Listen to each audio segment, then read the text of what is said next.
Good afternoon. Tapos naman yung aso dati. Ito. Sasaksak ko lang ng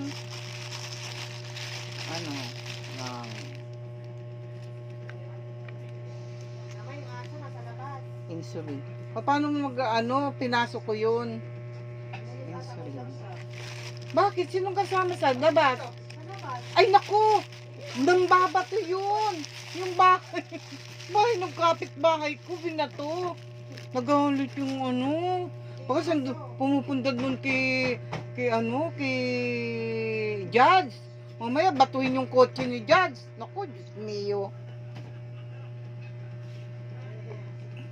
Yung apo ko, makulit kasi yun eh. Hindi, maya-maya, kaano ko lang ng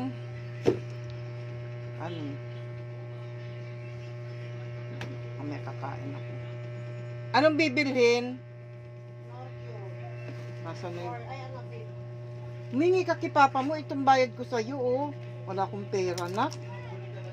Nachi, binubuli ka mo?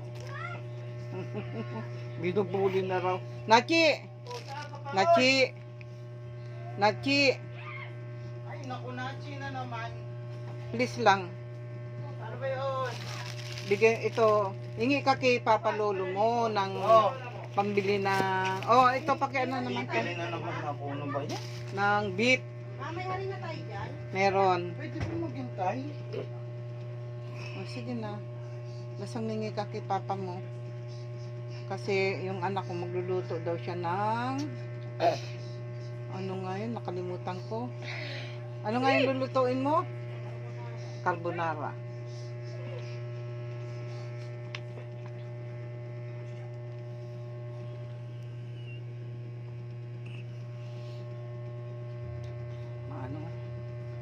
Iba sa Maynila.